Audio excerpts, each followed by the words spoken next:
Hello दोस्तों, हमारे YouTube channel knowledge 07 में आपका बहुत बहुत स्वागत है। तो आज हम आपके लिए लेकर आए हुए हैं लेसन नंबर 1 का संसाधन, भारत में संसाधन एवं उपयोग जो भूगोल का है। जी हाँ दोस्तों, एग्जामिनेशन बोर्ड के दृष्टिकोण से इस चैप्टर से जितना भी सब्जेक्टिव क्वेश्चन आने की संभावना है उन सभी प्रश्नों पर आज हम डिस्कस करने वाले हैं। लघुत्तरी एंड दीर्घोत्तरी दोनों पर आज हम डिस्कस करने वाले हैं। जी हाँ, तो चलिए बिना समय के बाद वीडियो को शुरू कर देते हैं।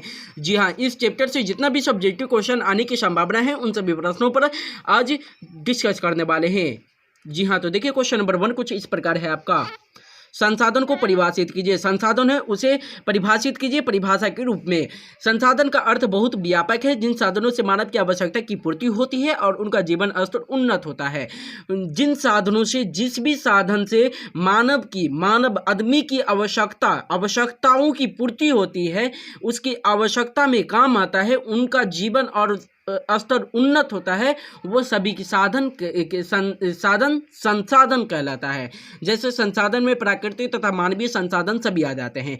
आपके काम में जो भी आ रहा है, आवश्यकता के अनुसार आपको आवश्यकता लग रहा है, आप उसको यूज कर रहे हैं, वो सभी साधन वो क्या कहलाता है, तो संसाधन कहलाता है। और संसाधन में कौन कौन संसाधन आ जाता है? संसाधन में प्राकृतिक देन से बना हुआ है और मानवीय जो मानव के द्वारा बनाया हुआ है वो सभी आ जाता है। यानी कि ईश्वर के द्वारा जो बनाया हुआ है और जो आदमी के द्वारा बनाया हुआ गया है वो सभी भी संसाधन कहलाता है। देखिए आपका क्वेश्चन नंबर 2 कुछ इस प्रकार है। जी हाँ, लघुत्तरी क्वेश्चन है, संभावी एवं संचित कोश संसाधन में अंतर स्पष्ट करें। संभावी एवं संचित कोश संसाधन में अंतर स्पष्ट करें, बताइए कि इसमें क्या अंतर है। ऐसे ज्ञात संसाधन जिनका उपयोग अभी तक नहीं किया गया है वो सभी संभावी संसाधन है। अभी तक उपयोग जो नहीं किया गया है, ऐसे ज्ञात संसाधन जिनका उपयोग अभी तक नहीं किया गया है वो सभी क्या है? संभावी संसाधन है। जैसे बहुत गहराई में रहने वाले संसाधन, पवन ऊर्जा तथा और सौर ऊर्जा आदि बहुत ऐसा संसाधन है। ठीक इसके विपरीत वैसे संसाधन जो ज्ञात भी है और साधारण टेक्निक के आधार पर उनका उपयोग किया जा सकता है, किंतु भविष्य के लिए उन्हें सुरक्षित रखा गया है, उन्हें संचित कोश संसाधन कहते हैं। जी हाँ, चलिए नेक्स्ट क्वेश्चन को देख लेते हैं, क्वेश्चन नंबर 3 को। देखिए आपका क्वेश्चन नंबर 3 कुछ इस प्रकार है आपका। संसाधन संरक्षण की उपयोगिता को बताइए। संसाधन संरक्षण की उपयोगिता यह है कि संसाधनों से मानव की अधिक लाभान्वित होता रहे। संसाधन संरक्षण से ही अगली पीढ़ी लाभान्वित हो सकती है। जब तक बन पड़े हम आयात से अपनी आवश्यकताओं की पूर्ति करते रहें और अपने संसाधनों को सुरक्षित रखे रहें। इससे हमारी भावी पीढ़ी को किसी अन्य पर आश्रित नहीं होना पड़ेगा। संसाधन संरक्षण की उपयोगिता ये है कि अगर हम अभी संभाल के कोई चीज़ को रखते हैं तो अगली जो पीढ़ी आती है उसको किसी दूसरे पर आश्रित नहीं होना पड़ेगा। जी हाँ दोस्तों, अगर आप भी 95+ लाना चाहते हैं सामाजिक विज्ञान में तो इन सभी प्रश्नों को याद कर लीजिए। हम आपको chapter by chapter objective and subjective question provide करा रहे हैं सभी सब्जेक्ट का, तो उन सभी प्रश्नों को याद अगर अच्छी तरह से कर लेते हैं, अभी भी बहुत समय है, अगर आप भी से याद करना स्टार्ट कर देते हैं तो आप अच्छे से अच्छे स्कोर कर सकते हैं। जी हाँ, तो देखिए क्वेश्चन नंबर 3 कुछ इस प्रकार है आपका। ये तो हो गया है। क्वेश्चन नंबर 4 देखिए कुछ इस प्रकार है। संसाधन निर्माण में तकनीक की क्या भूमिका है, स्पष्ट कीजिए। संसाधन निर्माण में तकनीक की यह भूमिका है कि इसी के सहारे संसाधन में मानवीय पहुंच में आते हैं या फिर उनके उपयोग के योग्य बनते हैं।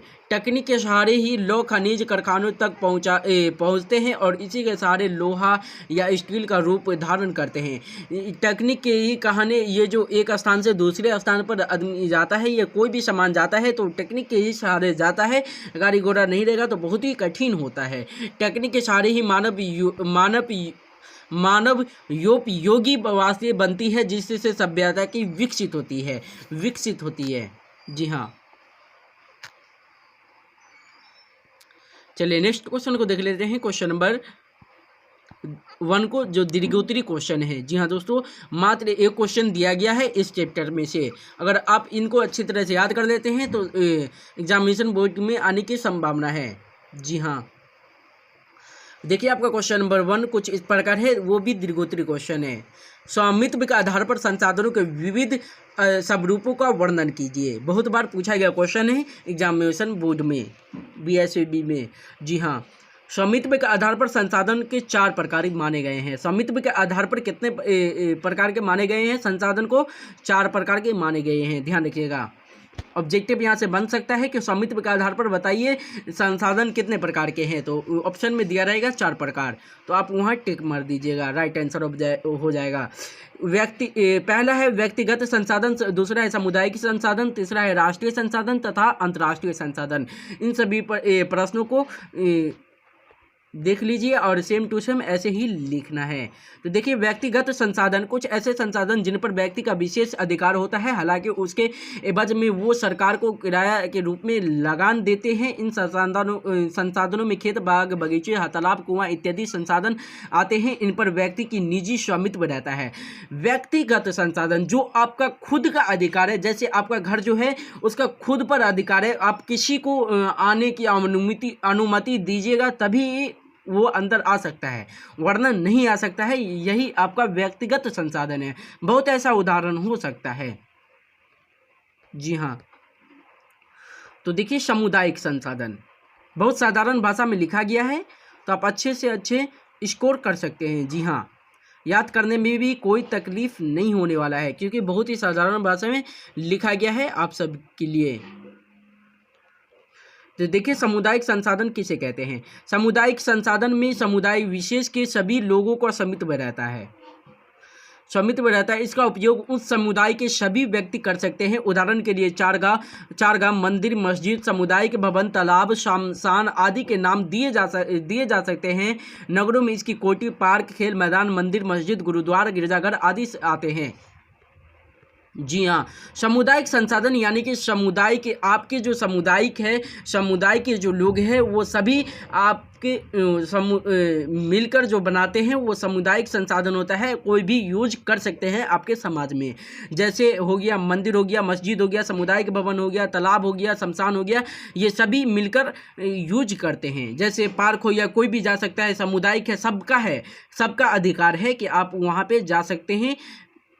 खेल के मैदान, मंदिर, मस्जिद, गुरुद्वारा, गिरजाघर आदि आते हैं। इसको उदाहरण कुछ इस प्रकार था। जी हाँ, तो देखिए राष्ट्रीय संसाधन कुछ इस प्रकार है। जी हाँ, तो देखिए राष्ट्रीय संसाधन देश के अंदर अवस्थित सभी संसाधन राष्ट्रीय संसाधन कहलाते हैं। देश के अंदर जो भी अवस्थित है संसाधन वो सभी क्या कहलाता है? राष्ट्रीय संसाधन कहलाता है। इन संसाधनों पर सरकार का अधिकार होता है। सरकार को यह अधिकार है कि सार्वजनिक हित में किसी भी व्यक्तिगत संसाधन का अधिग्रहण कर सकती है, पर ऐसे संसाधनों में भूमि ही प्रधानता रहती है। भूमि ही असल में प्रधानता रहती है।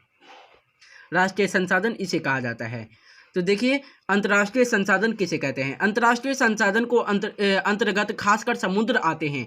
अंतर्राष्ट्रीय संसाधन जो होता है वो खासकर समुद्र होता है। किसी भी देश के तटरेखा से 200 nm की दूरी के बाद के समुद्री क्षेत्र पर सभी देशों का अधिकार प्राप्त रहता है, लेकिन इसके लिए किसी अंतर्राष्ट्रीय संस्था जैसे राष्ट्र संघ की अनुमति आवश्यक होती है।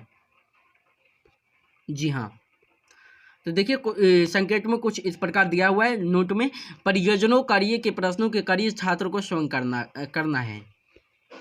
जी हाँ, अगर आप इन सभी प्रश्नों का स्क्रीनशॉट लेना चाहते हैं तो यहाँ से आप ले सकते हैं और अपनी नोटबुक में ज़रूर उतार दीजिएगा। इन सभी प्रश्नों को अच्छी तरह से याद कर लीजिएगा, क्योंकि आपके एग्जामिनेशन बोर्ड के दृष्टिकोण से बहुत ही महत्वपूर्ण सब्जेक्टिव क्वेश्चन दिए हुए हैं। अगर हमारे यूट्यूब चैनल को अभी तक सब्सक्राइब नहीं किए हैं तो प्लीज़ सब्सक्राइब कर लीजिए और साइड में बेल आइकन जो दिख रहा है उसे भी ऑल पर दबा दीजिएगा। आपको वीडियो ये कैसा लगा मुझे कमेंट बॉक्स में ज़रूर बताइएगा। अगर वीडियो को लाइक नहीं किए हैं तो वीडियो को लाइक कर दीजिए और दोस्तों के साथ ज़रूर शेयर कीजिएगा। चलिए नेक्स्ट पार्ट में मिलते हैं।